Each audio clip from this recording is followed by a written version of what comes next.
Baby girl, twende. Usipandishe mrembo boda boda. Hiyo ndio siku ya mwisho utamuona. Mzee, wewe nimekuheshimu. Wewe ni jatero. Jakom mwenyewe. Ile dawa unatumia ni hatari. Yaani vile unageuza hao wasichana.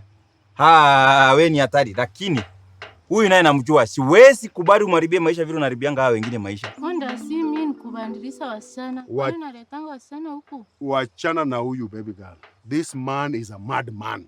Kiswahili nasema mwenda wazimu, mpuzi. Tunamtafutia daktari vile hatujapata. Unaniita wazimu?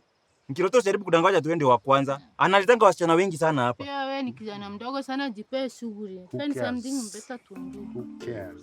Na by the way mnanikumbusha vile mnaniongesha vibaya, mmenikumbusha. Unajua hujalipa bili ya maji na shangaa mkimalizana mtaoga na nini? Tukimalizana tutajilamba na mate kama paka. Hebu toka tupite bwana. Mtajirambia wapi na hujalipa hata rent? Inamaanisha nienda kuweka kifuli kwa hiyo mlango. Nichi toka. Sitoki. Wacha basi aingie, waache kuchomwa anajua. Wewe lakini hakuna mahali unaenda. Wewe baki sijakata. Baby girl, bye nakuya. Nini na wewe?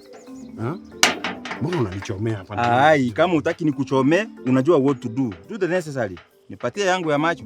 Si hata ungoje niende kwa nyumba, alafu nirudi tutaongea. Hakuna kitu kama hiyo. Unajua sasa ndio the right time ya kudili na wewe. Unaona vile unatetemeka, jasho inakutiririka. Uko na joto nyingi. Ukiingia huko upoeshwe. Si utakosa kunilipa. Tumalizane saa hii. Tutaongea. Hapana, tuongee saa hii before uende huko. Tutaongea tulia Michi, tutaongea. Hapana Jacom. Tulia. Ndipo saa hii. Anajua wewe. Unaningia. Mzee. Wacha Michi. Epox ni nini? Wacha. Ni nini? Wacha nione. What is this? Michi toa mkono. No, wacha nione. Kuwa na heshima. Ni nini hiyo mzee? Kuwa na heshima. Kwa na heshima Michi, tutakosana. Abro goi. Abiro pa, mikuja hapa wewe. Achana na mimi. Hapana, nionyeshe ni nini hiyo mzee umepepa hapo kwa